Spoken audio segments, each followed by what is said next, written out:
It wasn't supposed to be anything special. Just a quick stopover, a place to crash for the night on my way to a family reunion I couldn't bring myself to be excited about.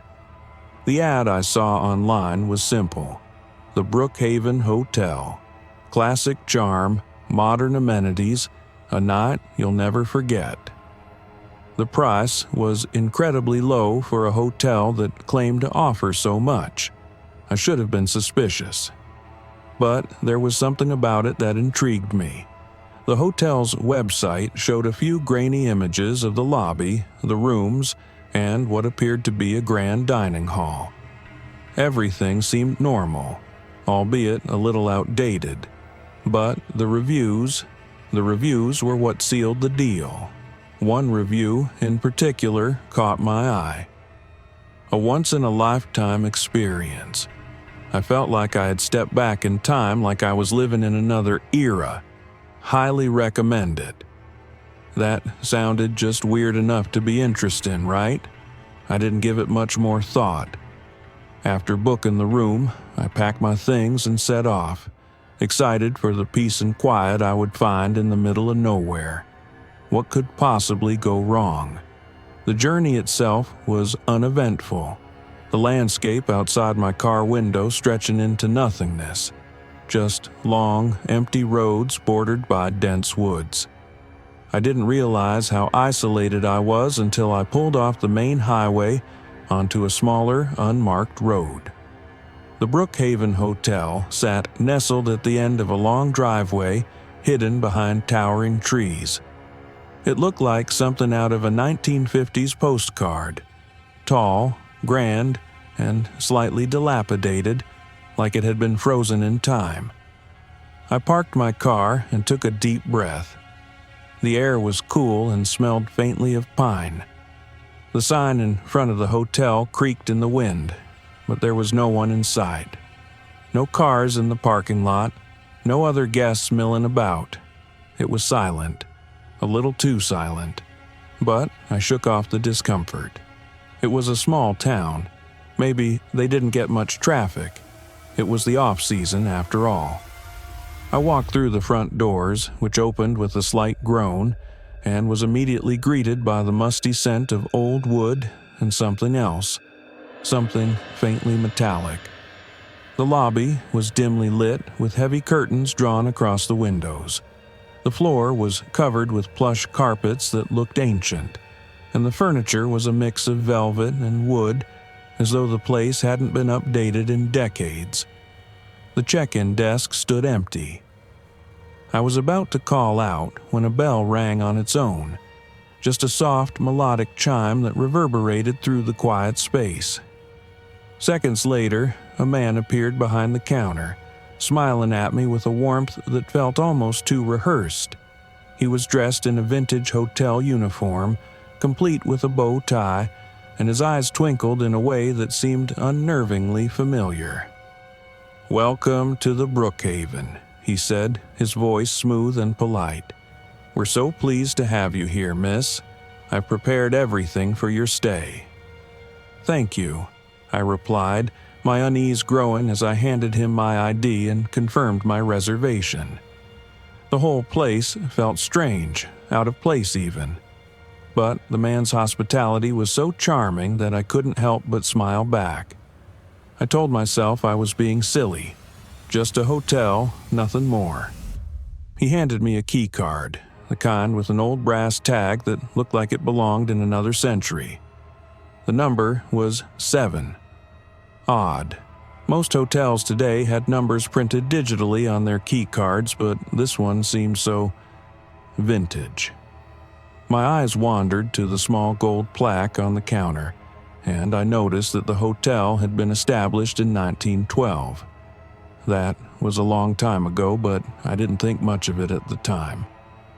"Your room is on the second floor, miss. Feel free to relax, and if you need anything, don't hesitate to call. I'll be here if you need anything," he said, his smile not fading as he gestured toward the grand staircase that spiraled up into the dark shadows of the upper floors. I thanked him again and made my way up the stairs. The old wood creaked beneath my feet, each step sounding unnervingly loud in the otherwise quiet hotel. As I reached the top, I glanced down the hallway toward my room. The hallway was narrow, and the carpet was so thick that it felt like I was walking on a cloud. The lights flickered overhead as I approached my door. The door to room 7 was old-fashioned. The wood chipped in places and the brass handle gleamed in the low light. I inserted the key card, hearing the faint click as the door unlocked. I took a deep breath and pushed the door open. The room inside was beautiful, but strange. There were dark, heavy curtains covering the windows, but the view outside was obscured by the trees, leaving the room dim and shadowy. The bed was large, with a deep burgundy bedspread, and the walls were lined with vintage wallpaper that seemed both elegant and slightly worn. The furniture was old but polished, and there was a large armchair by the window inviting me to sit. It looked like something out of a historical novel, a relic from another time. The room was far more grand than I had expected for the price I paid. Still, there was something unsettling about the silence of the place. I felt like I was intruding in a forgotten corner of history, like the hotel had somehow been abandoned by the world. But I tried to ignore the discomfort gnawing at me. I unpacked my bag and decided to take a quick shower to shake off the strange atmosphere. The bathroom, with its clawfoot tub and antique fixtures, was just as vintage as the room. It had a charm to it, but the water was surprisingly cold, despite the hotel seeming to be well maintained. After the shower, I decided to get some sleep. The bed was comfortable, and soon I found myself drifting off. But as I lay there, trying to relax, I couldn't shake the feeling that something was wrong. The hotel felt too still, too empty. I began to hear faint sounds, footsteps in the hallway, muffled voices, the creak of the stairs below. But every time I tried to investigate, I found nothing. It wasn't until late in the night, when I was just beginning to drift into sleep, that I realized something far more disturbing. The hotel guests. They had never checked out. I woke up with a start, my heart racing in my chest. The clock on the bedside table read 2:47 a.m. The room was pitch dark, the only light coming from the faint glow of the street lamp outside that filtered through the heavy curtains. For a moment, everything was still. The silence felt oppressive, thick enough to taste. I lay there, staring at the ceiling, unable to shake the feeling that something wasn't quite right. I tried to convince myself that it was just the eerie atmosphere of the old hotel playing tricks on my mind. It was an old building, after all. The creaks and groans of ancient wood were to be expected. But deep down, I knew something more sinister was at play. The sounds I'd been hearing, the footsteps, the whispers, weren't just the building settling, they were something else. The air in the room felt colder than it had been when I first entered, and I could see my breath rising in small, ghostly wisps. My skin prickled with unease, the kind of unease that settled deep in your bones, gnawing at your every thought. I swung my legs over the side of the bed, the floor cold beneath my bare feet. The room seemed to grow darker, even though I'd just turned off the bedside lamp. I stood up and glanced around. The room was as I had left it, furniture in place, no sign of anything out of the ordinary, but the hairs on the back of my neck stood up, and I felt an overwhelming urge to investigate. I walked to the window and pulled the curtains aside, peering into the night. The street outside was empty, the parking lot just as abandoned as the hotel itself. Nothing seemed unusual, but I couldn't shake the feeling of being watched. I felt like the darkness outside was pressing against me as if it were waiting for something. A soft sound, barely audible, caught my attention. It was faint at first, but it grew louder, closer, a series of quick, deliberate knocks, almost like someone tapping on the door. I froze, my heart hammering in my chest. There was no reason for anyone to be knocking at my door at this hour. I hadn't seen a single other guest since I arrived. I glanced nervously toward the door, my breath shallow. The knocking persisted, but it was rhythmic, almost purposeful, like it was trying to get my attention. I swallowed hard, my hand hovering over the door handle. Should I open it? Should I call the front desk? But what could I say? That someone had knocked on my door in the middle of the night and I was too terrified to answer? The knocks stopped as suddenly as they had begun, leaving an eerie silence in their wake. I stood still, waiting for something more, but nothing happened. The sound of my own breathing was deafening in the quiet room. I hesitated for a moment, then slowly approached the door, my hand trembling as I reached for the knob. I turned it slowly, cautiously, but when I opened the door, there was no one there. The hallway outside was empty. The dim light from the hallway lamps cast long, distorted shadows along the walls, but it was otherwise silent. I stepped out into the hallway, glancing in both directions. The floors creaked under my weight, and I felt a chill crawl down my spine. I glanced at the other doors along the hallway, some cracked open, others completely closed. It was as though the hotel was frozen in time. And then, for the first time, I noticed something strange. There were no signs of life.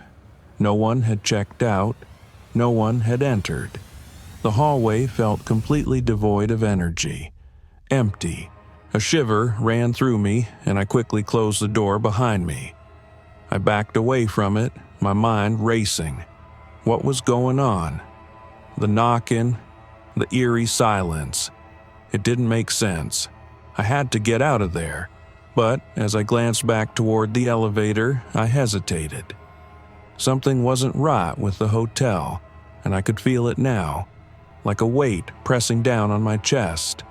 The longer I stayed, the more I felt like I was being drawn into something I didn't understand. I turned to head back to my room, but as I passed the lobby, I noticed a figure standing by the front desk. The man I had checked in with earlier, the hotel clerk, was sitting there, staring ahead. His eyes were dark and hollow, his face pale under the soft light of the lamp. "Are you okay?" I asked, my voice barely above a whisper. He didn't respond. He simply stared at me, his mouth slightly agape, as though he were waiting for something. It was as though he hadn't even heard me speak. I felt a chill run down my spine as I stood there in the lobby, the air growing colder around me. The hairs on the back of my neck prickled, and I couldn't shake the feeling that I was being watched. The silence stretched on, and the more I stood there, the more suffocating it became. I looked around the empty lobby, the soft ticking of an old grandfather clock in the corner, the only sound breaking the silence. My mind raced, trying to make sense of it all, but the answers were elusive. And then I saw it, a glint of light from one of the mirrors on the wall, reflecting something just beyond my reach. I turned to look, my heart in my throat. The reflection in the mirror wasn't mine. It wasn't anyone's. It was a figure standing just behind me, its eyes fixed on the back of my head. I spun around, but there was nothing there. No one. The lobby was still empty, the air still as cold as before. I stepped back, my body trembling with fear. I was losing my mind. I had to get out. I couldn't stay here any longer. But the door to the hotel was just as far away as the elevator, and I felt trapped, caught in the web of something I couldn't explain. And then, in the distance, I heard it, the faintest sound of footsteps. Someone was walking in the hallway, but there was no one there. The footsteps were getting closer. At first, I thought I was imagining it. The faint sound of footsteps echoing down the hallway, growing louder with each passing second. But then, the hairs on the back of my neck stood on end as I realized something. I wasn't alone. No one had checked into the hotel, at least not that I had seen. I had been the only guest. Yet, here I was, hearing footsteps coming from an empty hallway. I turned toward the sound, my heart racing. The lobby was unnaturally still, and the lights seemed dimmer than before, as if they were struggling to stay on. The grandfather clock in the corner ticked loudly, its rhythm distorted in the oppressive silence. I walked slowly toward the hallway, each step feeling heavier, as if something was pulling me closer, urging me to investigate. The footsteps continued, but I couldn't see anyone. I peered around the corner, holding my breath, my heart pounding in my ears. The hallway stretched out before me, empty. There was no sign of life, no movement, but the sound of footsteps, slow, deliberate, was unmistakable. I stepped forward cautiously, my feet barely making a sound as I moved. I couldn't help but feel like I was being drawn into something, as if the hotel itself was pulling me deeper into its mystery. My pulse quickened as I walked further down the hallway, the echo of my footsteps mingling with the others. It was as though I was not alone, but I still couldn't see anyone. I passed a few rooms, their doors slightly ajar, but no one was inside. It felt like the entire hotel was holding its breath, waiting for something, or someone. At the far end of the hallway, I saw it, a shadow moving against the wall. For a moment, I thought it was just the flickering of the lights, but then the shadow shifted, taking on a shape. It was tall, too tall for any ordinary person, and it moved fluidly, like it wasn't bound by the laws of the physical world. The hair on my neck stood on end as I took a step back. I wanted to run, to get away, but I couldn't. My legs felt like they were rooted to the floor, my body frozen with fear. The shadow moved closer, its form becoming more distinct, more solid. I could see it now, an eerie figure, tall and slender, with hollow black eyes that seemed to pierce through the darkness. It wore a long coat, its edges trailing behind it as it glided down the hallway. I couldn't tell if it was a man or something else entirely. All I knew was that it wasn't human. The figure stopped in front of a door, one that I hadn't noticed before. It was a small room near the end of the hallway, and the figure stood before it as though waiting for something. The air grew colder, and I could see my breath misting in front of me. The clock ticked louder now, its sound seeming to echo through the hallway. I couldn't stay here, I couldn't keep watching, but something kept me rooted in place, like an invisible force was holding me there, forcing me to witness whatever was about to unfold. The figure reached for the door handle, its long, thin fingers wrapping around it. It twisted the knob slowly, the sound of metal scraping against metal piercing the air. And then, just as the door creaked open, the figure turned its head slowly toward me. I couldn't breathe. Its eyes locked onto mine, empty, hollow, black eyes that seemed to consume everything in their gaze. The room behind the figure was pitch black, but I could feel the presence of something beyond the door. Something waiting, something that shouldn't have been there. Without a word, the figure stepped into the room, disappearing into the darkness. The door slammed shut behind it with a force that rattled the walls. For a moment, everything was silent. I stood there, my heart racing, my body trembling with fear. I had no idea what I had just witnessed, but I knew one thing for sure. I wasn't alone in this hotel, and whatever was here, whatever was waiting behind that door, wasn't meant to be seen. I backed away slowly, my mind spinning. My feet were moving before I realized it, carrying me back toward the lobby. I had to leave. I had to get out of this place. I ran down the hallway, my footsteps echoing in the empty corridor. The hotel seemed to stretch on forever, its dark rooms and long hallways endless. I reached the stairs, my body aching from the adrenaline coursing through my veins. The lights flickered again, casting strange shadows on the walls as I hurried up the stairs. When I reached my room, I slammed the door shut behind me and locked it. My breath was ragged, my heart still racing. I pressed my back against the door, trying to steady myself, but the fear wouldn't leave. The knocking, the footsteps, the figure in the hallway, it was all too much. What was happening? What was this hotel hiding? I glanced at the clock. It was nearly 3:30 a.m. I had to leave, but I couldn't. The idea of stepping back into that hallway, into the hotel, was too much to bear. The feeling of being watched, of being trapped, consumed me.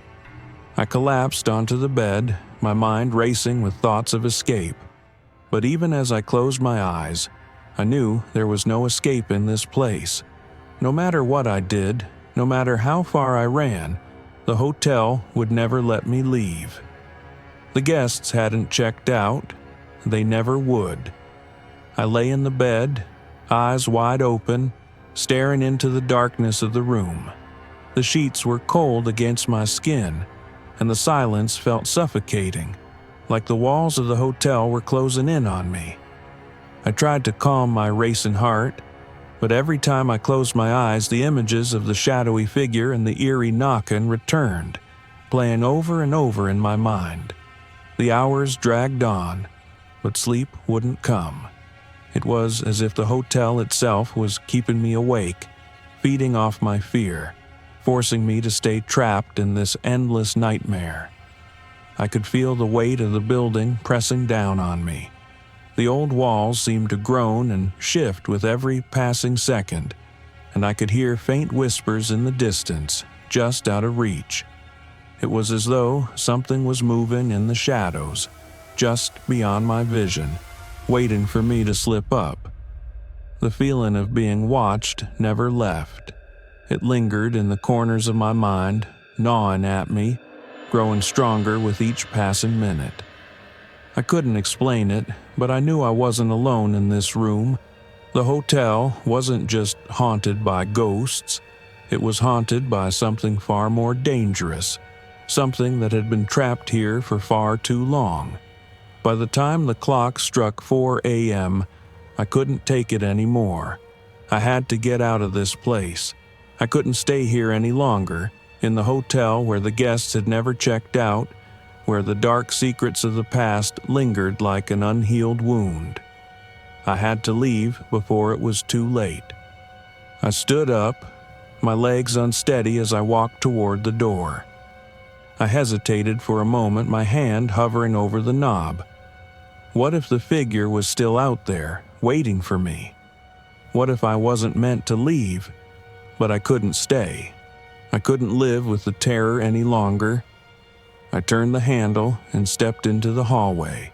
The moment I stepped out of the room, the temperature dropped. The air felt thick, cold, like it was pressing in on me from all sides. I could see my breath in front of me, swirling in the air like smoke. The hallway was empty, but it felt alive, as though the walls themselves were watching me, waiting for me to make a mistake. I took a deep breath and began to walk, my footsteps echoing in the silence. The hotel seemed to stretch out before me, endless and dark, the hallway twisting and turning in ways that didn't make sense. I knew this place like the back of my hand, but somehow it felt unfamiliar, like I had never been here before. The further I walked, the more I felt like I was being drawn into something, a force beyond my control. I glanced at the rooms as I passed, but there was no sign of life. The doors were closed, their numbers faded and chipped from years of neglect.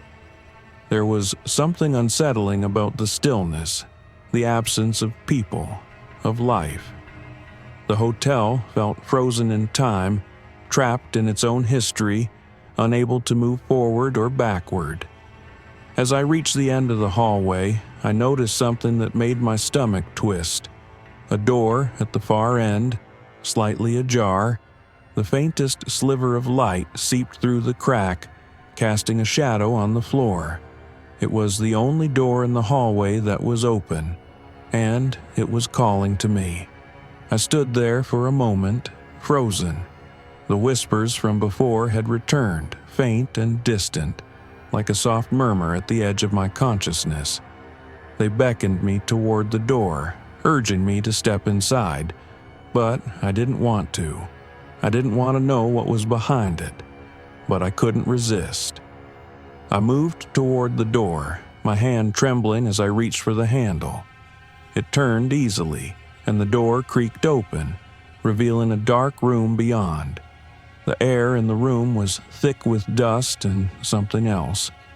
Something musty, like old wood and decay. I stepped inside, my flashlight beam cutting through the darkness. The room was unlike the others in the hotel. It was smaller, more cramped, and filled with old furniture covered in white sheets. There was an old, cracked mirror on the far wall, its surface clouded with age. But what caught my attention was the center of the room. A large, ornate chair sat there, its back facing me. It looked out of place in the room, as though it didn't belong in this forgotten space. But the most disturbing thing was the figure sitting in the chair.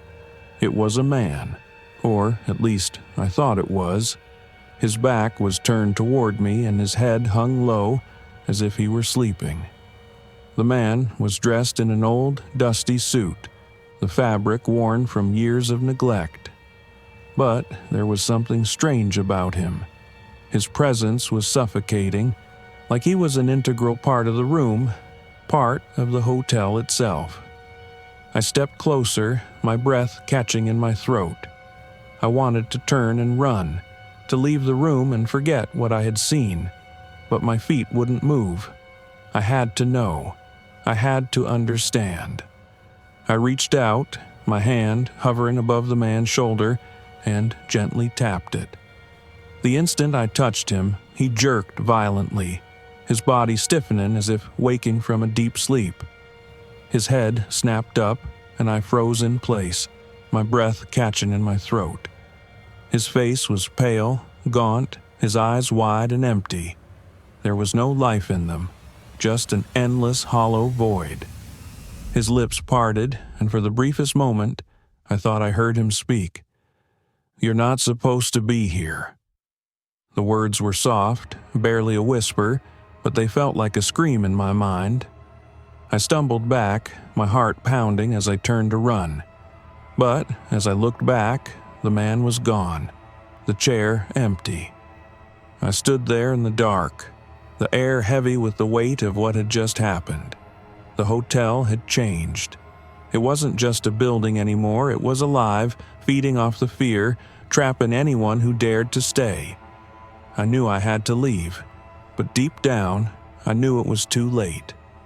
I ran. I ran without thinking, my heart thundering in my chest, my breath coming in ragged gasps. I didn't know where I was going, just that I had to get away from the room, from the hotel.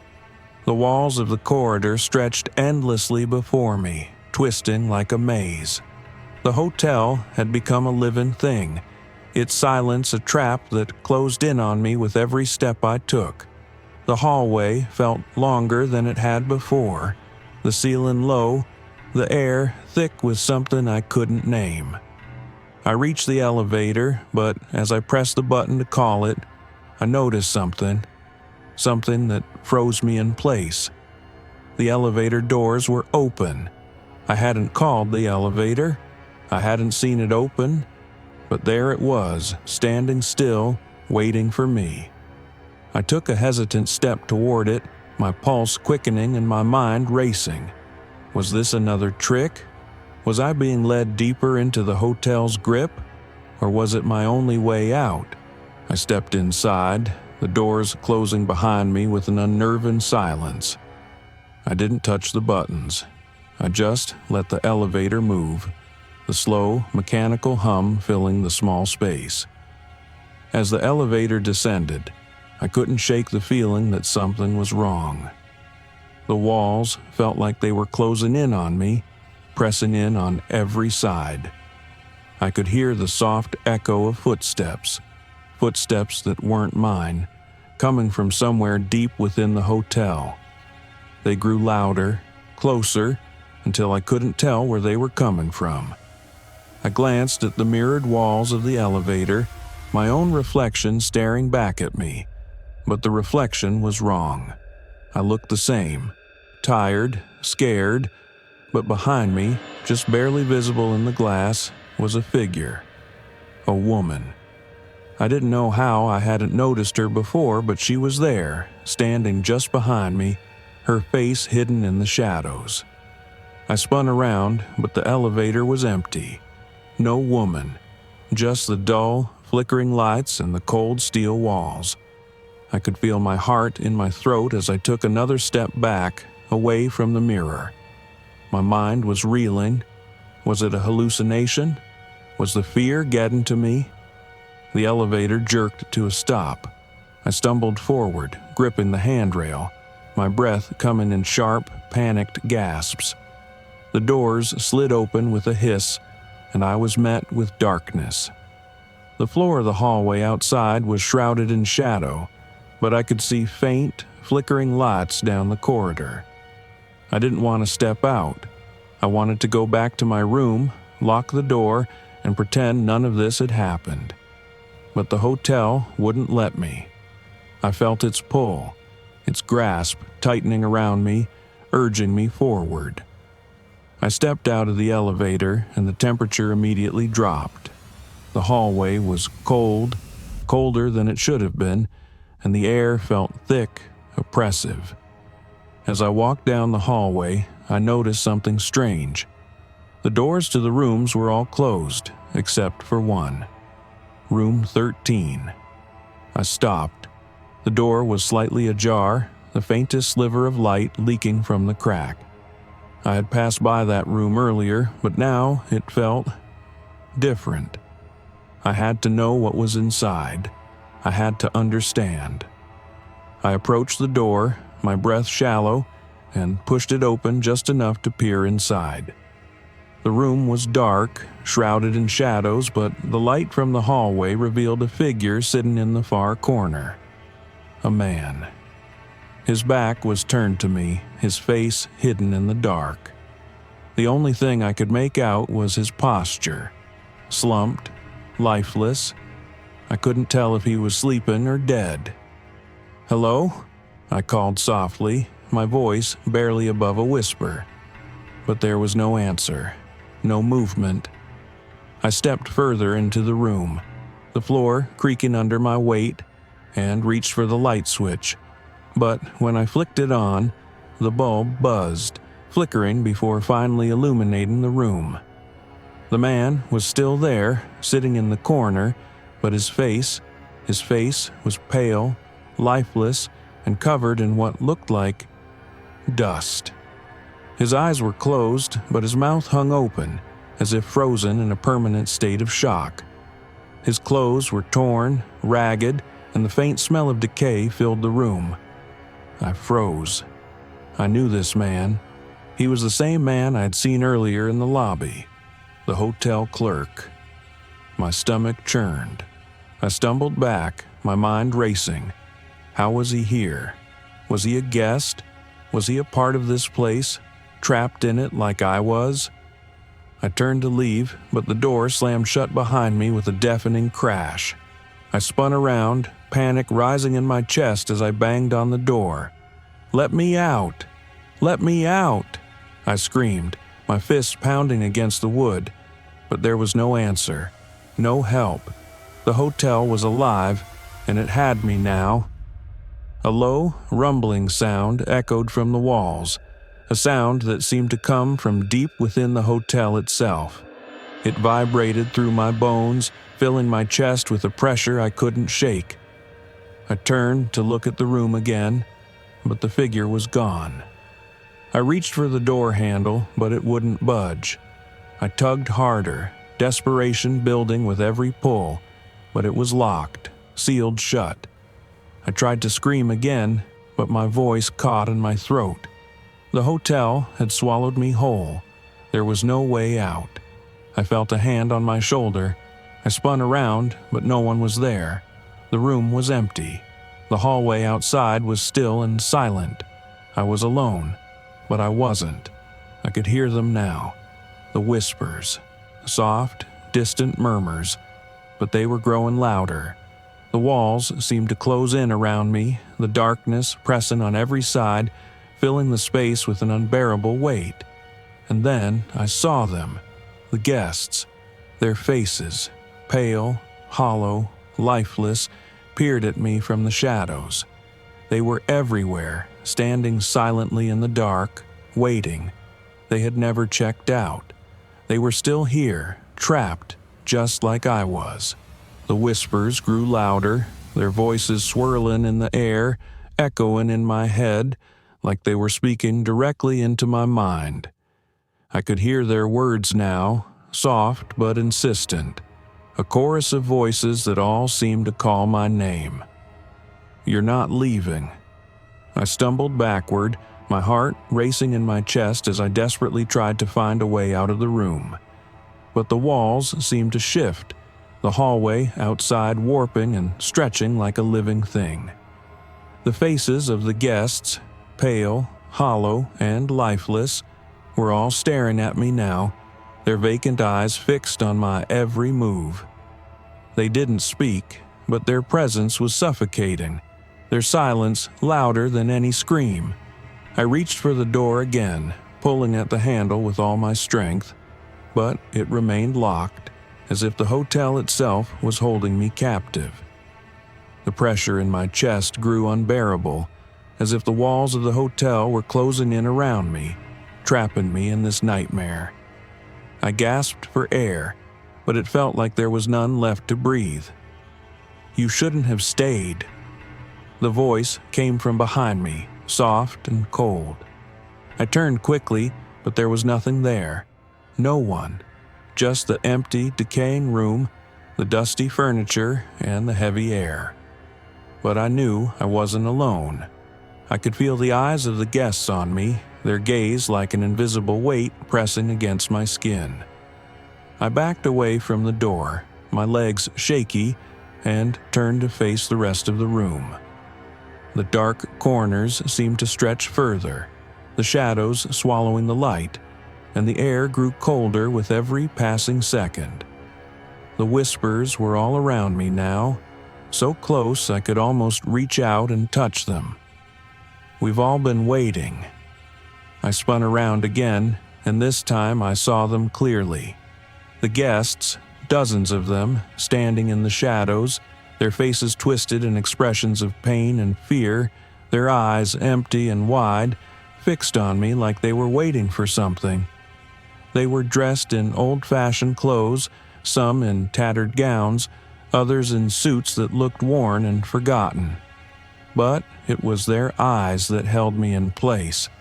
There was nothing in them, no soul, no life, just the hollow emptiness of the dead.